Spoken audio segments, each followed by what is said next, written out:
Welcome. This is Barry Jones from Angelic Wisdom, and we're here for our weekly angel reading for July 3rd through the 9th, 2023.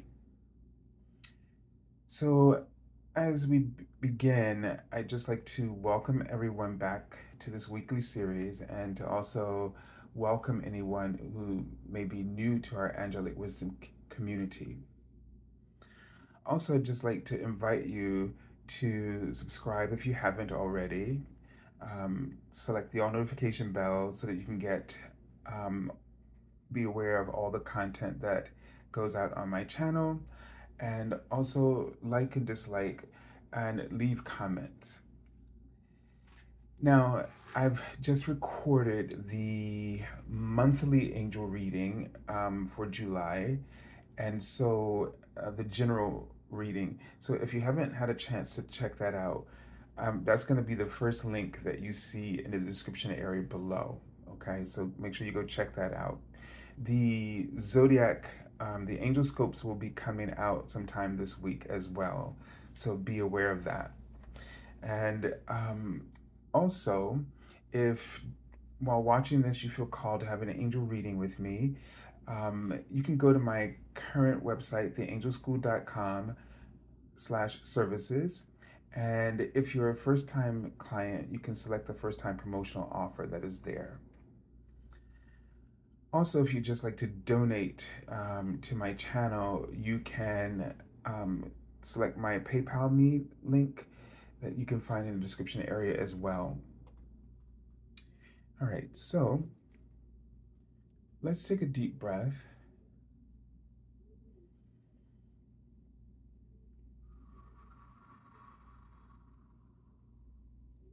And just breathe into your heart space. And just let go of anything that is on your mind. And just allow your heart to open.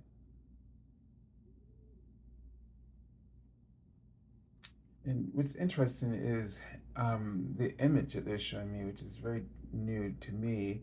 I feel like I'm in a cellar and I'm seeing the cellar door wide open, which leads, to the yard. I've never been in a house with one, but and so this gives a sense of coming out of something. It feels like you're finding um, liberation from something that has been um, challenging for you, conflicting, something that has been caused you a lot of, you know, suffering. I'm seeing a cross. Um, and, the cross also has a sense of direction. I don't know why this is coming up, but first of all, they're writing that you're safe. And so it's definitely meaning that you're coming out of something, but the cross sort of looks like a sign you might see on the road as well, that points out directions. And it feels like that you were being led, that the challenges that you were going through were leading you in a specific direction with the with always in mind, not just a specific direction as in no others are available, but it leads to options, better options, options that now um, represent your journey and what you're now ready for. And I get a sense that it's up to you to decide that you're ready for whatever it is that you're expecting, but also that you have to be ready to decide what you're ready for. So you've been prepared, but it's up to you to decide what you're ready for and that you're ready for it. Those two things. And I feel like I keep seeing the word unexpected. Unexpected results is what they're writing. So these are unexpected results because the journey that you've been on, the journey of challenges that you've been going through, I just saw the word revelation, is opening up a whole new reality for you of possibilities. So these are things that you weren't expecting. These are results that you were completely off of your radar in that cellar experience. There was no light there. You had no idea, maybe, of where you were and what was going on and why you were there. You were so just immersed in the ways that the things that you were going through, that you weren't looking up. You weren't looking for doors to exit. And I know that sounds strange because it always seems as though when we're lost, that we're looking for ways. We're looking for the way out. We're looking for that opportunity. But the thing is, you're usually looking for the opportunities that do not align with where you are and where your deep desires are calling you towards. Or you're looking within the mindset, the scope of a reality that you've already lived. And believe it or not, you might say to yourself, well, I'm living my I'm living my pain and suffering right now. Well, actually, your pain and suffering is already the result of some other experiences previously.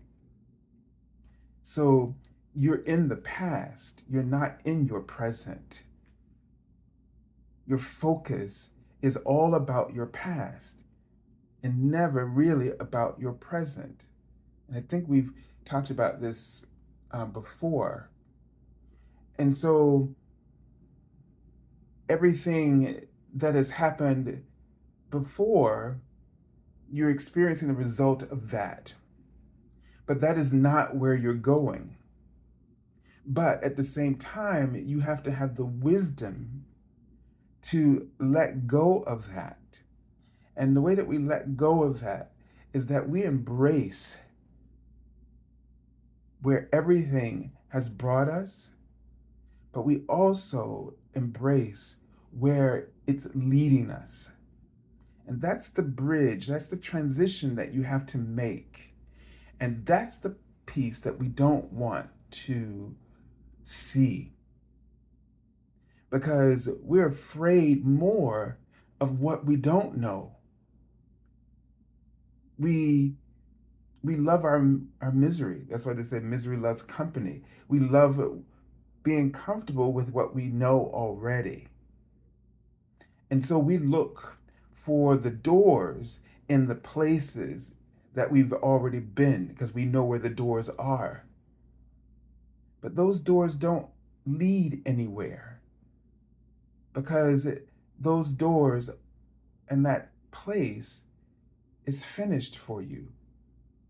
You have to look for within that space the new doors that developed as you were on this journey, within this process.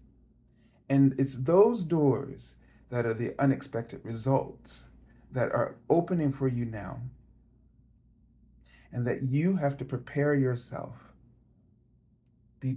And you have to ask yourself, or you have to decide if you're ready for it. So this means that you need, without tiring your brain any further, or your mind, just know that unexpected results are going to be are going to unfold for you.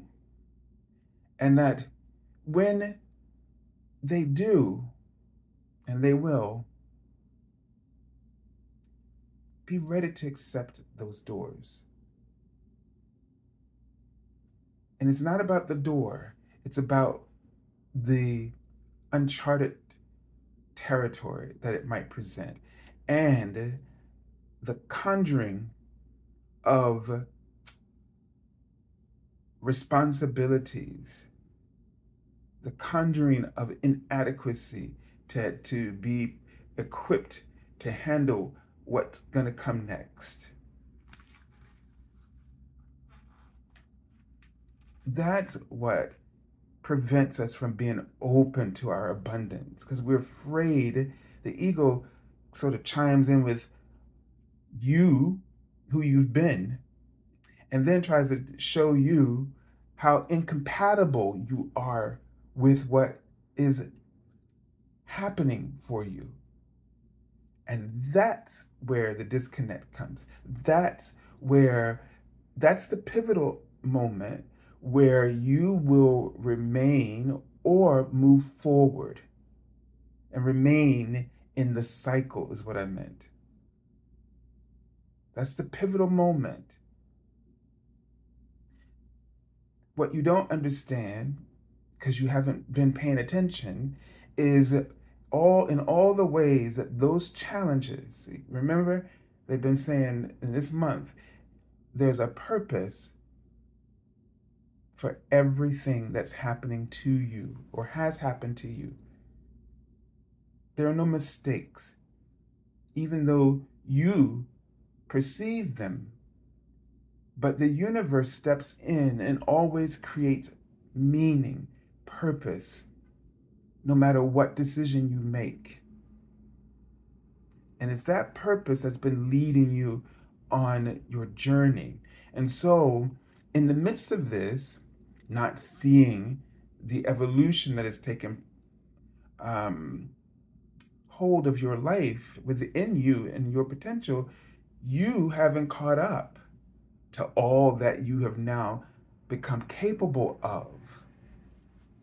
You are not aware of the totality of your new strengths, where those certain weaknesses or fears or inhibitions have now become less inhibited, and that you are more adequate for what's about to come.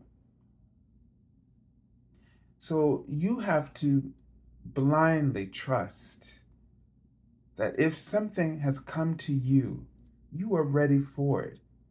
Because there's no way in the universe, by the laws of attraction, that it can happen otherwise.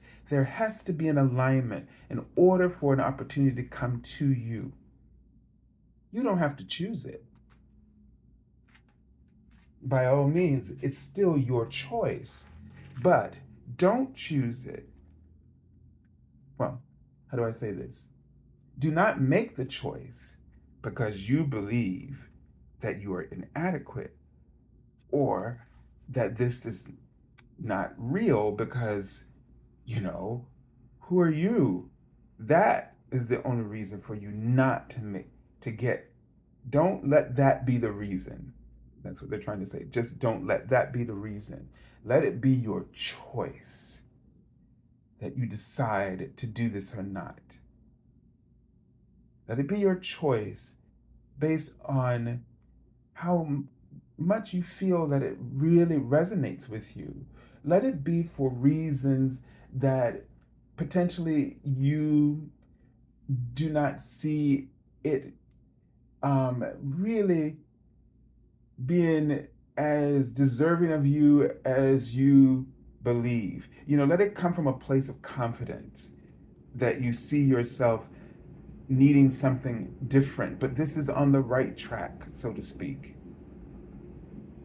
And if it's on the right track and it's the thing right there when you need it, then consider that too. Consider that as a door opener, and that with some time, you can move into what it is that you desire. So I'm seeing the angel number 239. I saw it just a few moments ago. And it says, you and your divine life purpose are being helped by powerful ascended masters. Ask them for guidance with respect to the next step on your career path, and they will directly guide you. Now, they're not going to tell you what to do. That's not how this works. But they will align what you are ready for. And so we have to do some work. And what I mean is not a very difficult work, but we have to start changing the kind of language we use. So, for example, don't make any decision about what you're lacking. Boy, this feels like being hypocritical because, again, I know this is one of my biggest problems, but this is what I like about these readings. I get called out while I'm doing them all the time. And instead of doing that, focusing on what you are lacking when you look at an opportunity, be respectful towards yourself and focus on the aspects of what has come to you that resonates with your gifts or that will bring out those qualities or that those qualities that you have that you're confident about. Focus on the positives, your strengths. See your potential as you know it as best as you can at this moment. Instead of saying what you lack. Because the universe is they're gonna align what you're ready for. And they're gonna align what you're ready for. And then sometimes it might be, in this case, unexpected results.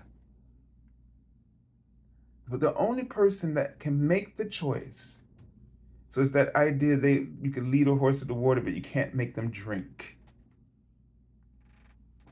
I love hearing those things from my grandmother in my ear.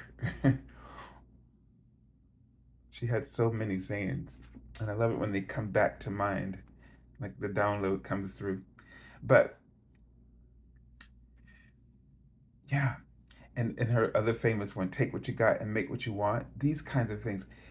Such wisdom in this. These are sort of the ways to block the blockers, right? Because we have these things inside of us that block our gifts, block our opportunities. I was just sitting here thinking this morning, you know, why, as an artist or even doing this kind of work, there's almost this energy where and I know people even in graphic art, they have trouble with charging for their gifts. It's something that's been sort of programmed into us, a lot of artists, musicians anyway. Um, but why do we have trouble? That's a question to think about. In the same vein, if you have been having trouble, say, getting clients,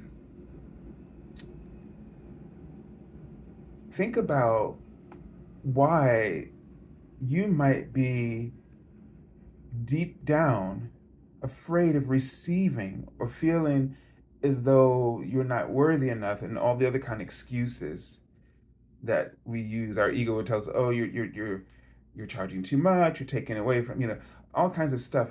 But what it really boils down to is, why do you believe that you don't deserve to be compensated? And this conversation is all about lack, and the ways that you think you're lacking, so that creates doubt in your abilities. It And we have to start focusing on what are my strengths. I think I may have said in some reading, it's important for us to know like what our strengths are, what our weaknesses are, and what our potential is. Because each one of those is a little different, right? Your strength, these are the things you can do. Bam. Like as a singer, I know I can sing this type of music, or um, this brings out, and then all right, but I know what my weaknesses are as a singer. And then my potential, that is something that you can feel it's there, but maybe you're still haven't figured out how to. So the potential is something that's developing, something that is developing from our side, but it's already there and waiting for us, but we're going through challenges to reach it. And so when we think about our lives and our careers, we make the mistake of going right to our weaknesses. If I see a job, I look for my weaknesses first, you know, and instead of looking for my strengths, the job description, I don't even consider my potential. And this is where the decisions of our lives are coming from. And you've got to switch to your strengths and just focus on that. Because if you focus on your strengths, everyone else will see them too. And they will admire them, respect them, appreciate them, maybe even desire them, so that they hire you, or they, as an employer, or they hire you as a consultant, client, etc. All right, so let's take a look at the Archangel message.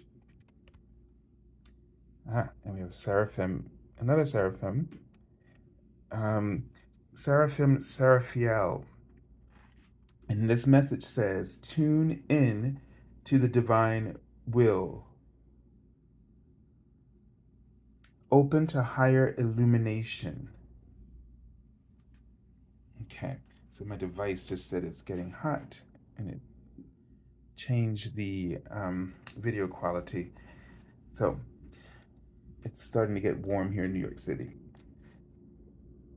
So now, tune into the divine will and open to higher illumination.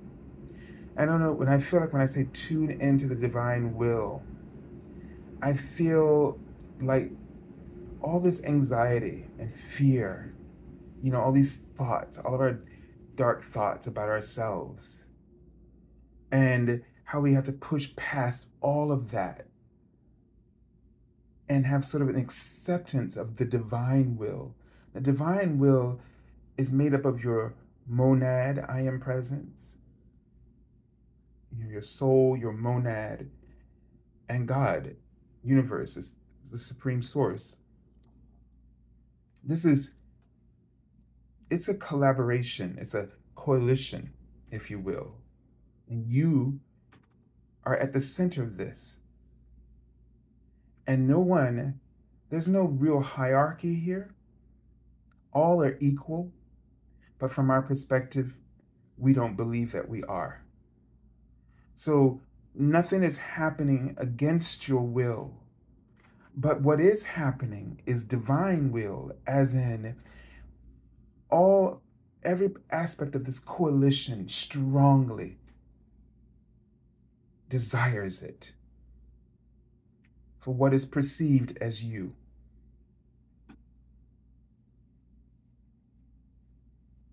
And so, in getting to that divine will, you have to focus on your strengths, because that's where the divine coalition is. When you focus on what are your strengths. And when you do that, it will shore up the rest.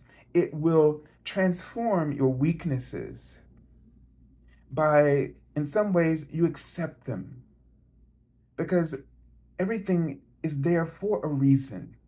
Sometimes certain limitations are there to serve another purpose. All serve a higher purpose. Limits sort of change or shape the direction of our path. Because otherwise, we would just be dispersed everywhere, which is more like what it's like to not be in a physical body.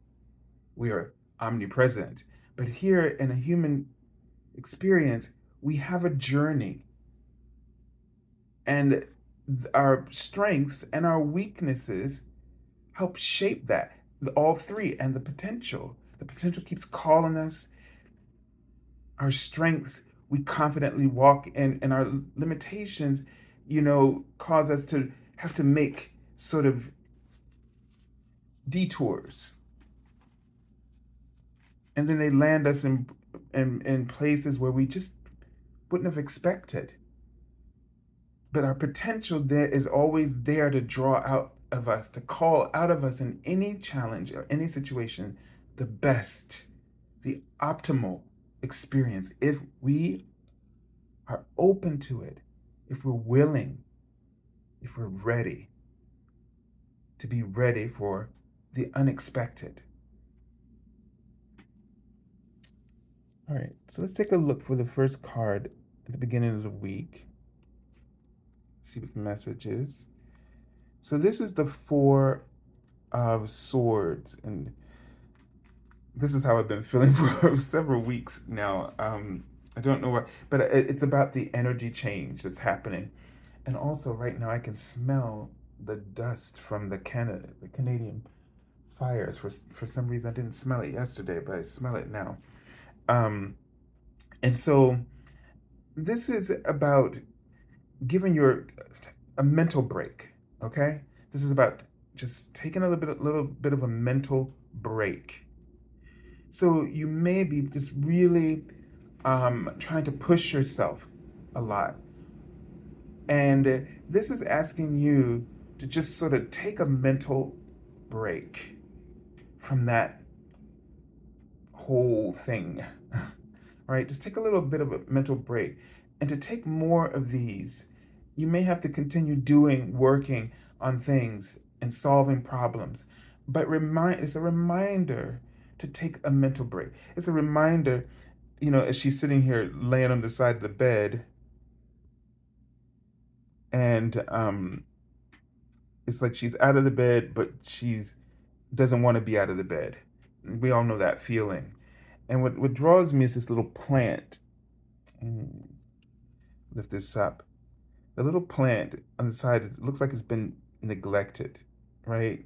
So this is a reminder that to take care of yourself, are you nurturing yourself enough right now? Are you stressing yourself out? Are you putting too much emphasis on negatives? And to take a little bit more time to care for yourself. So a mental health, it might mean that you need a mental health break as well. So we got a lot of the sword energy here. And this feeling of being stuck. So I'm going to add to this too, get rest for your body when it needs it. Do things that take your mind off of your worries and concerns. It's okay to do that sometimes. Sometimes I just binge watch something, that's not very negative, but that's positive, right? So just to get my mind off of what I'm thinking about, or meditation helps with that. This is the Eight of Swords. And so that's that feeling of entrapment. And it's really about the mental traps that we get ourselves in. And they write the word, first we have to learn how to be compassionate when we're thinking. Place your thoughts in the compassion of your soul. Imagine, if you don't understand what I'm saying, imagine how your soul would speak to you when you're having these thoughts. Just don't let that one dialogue run about just how screwed up everything is, and how you don't have a lot of time left, you know, especially if you're a certain age and you feel like you haven't pulled it together yet. Don't let that be, don't leave yourself alone with those thoughts. Bring in the compassion of your soul. Create a dialogue. Interrupt that conversation.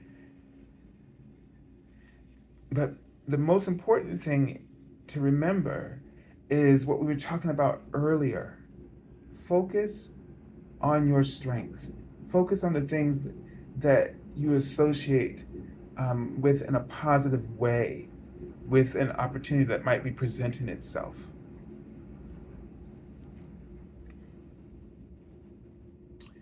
I don't know why I just saw the word paused, and now I'm seeing the word equal.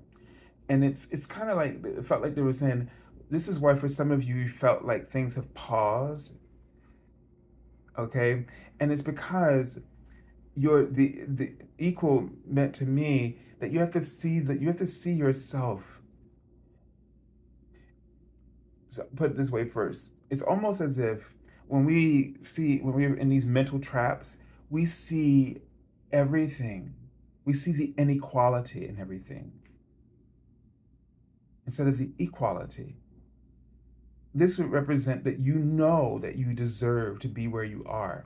And you can only do that when you have acceptance of these three aspects of your strengths, weaknesses, and potential. In knowing them, you get to be, you get to decide how to show up. And that means that you start being authentic. So just the only way I can explain it to you is the example that came to me when this first came up, and I'm thinking a daily card message. And I was sitting there going, wow, you know, my music, when I think about singing, and I focus on the things that are my weaknesses and then say, well, I can't perform as a tenor or a singer because these are still my weaknesses, or these pieces I need to be able to sing, when I should be focusing on what I do sing well and not let that get in the way of me singing. Do you understand what I'm trying to say? So this is the way that, and then if I were just to sing the things that are confident, and I can find it in all kinds of repertoire, then that builds the potential for my weaknesses to shift, evolve, and to join more of them to join my strengths. Because ultimately, the integration of this, or the healing, the reconciliation or healing of this, will is the sort of total of what the potential is. So it's almost like your strengths plus your weaknesses equal to your potential. And it's like the resolving to how you approach them is what helps you to become the equivalent of what your potential is. And I see that as the high point, the potential, that untapped reality. Okay, so we have all swords here. So we have the Knight of Swords, and it says full speed ahead. So it there's a sense here of that you need to move towards what it is that you desire. You need to focus on it. You need to be sort of like have blinders on and really focus. And you can do this by focusing on your strengths. If it's like if I see, okay, this is my strength, and I just step forward, step by step, from strength to strength. In the course of this, my weaknesses shift, because a lot of what our weaknesses are compiled of is all of our insecurities, not so much the skills that are weak, but the skills are only weak because of the confidence that we lack in our entirety of ourselves. And so if we step from confidence to confidence, our weaknesses become smaller. So this way, be decisive in terms of choosing to connect with that which you're confident about. Wow, it's really smoky. I don't know if it's the sage that I had burned, but hopefully that's what it is. Cause all right, so the card that I pulled from the bottom of the deck is the Two of Cups, and so this is sort of the underlying message here. And this is the card that represents healing. Okay, it says soulmates unite, but it's also a card of, in this context of this reading, it's about things coming together in a way of healing, reconciliation. So as you work with yourself in this week in this compassionate way, you're going to find that things start to come together, that the delays are over. And it's the night, someone who just sort of, this Knight of Swords just sort of charges into something. He's very clear about, and it has about what he wants and he desires, and just goes for it. He acts, he speaks his truth, doesn't hold back. And it's sort of that they've shown you the way to do that, to become that. And as a result, this is what happens. Things start to come together for you. You'll see it happening in this, because all these cards are minor arcana. So you start to feel it happening in your day-to-day awareness. Things just starting to click together. Alignment. All right? So I send you lots of love and angel blessings, and have a beautiful week. God bless.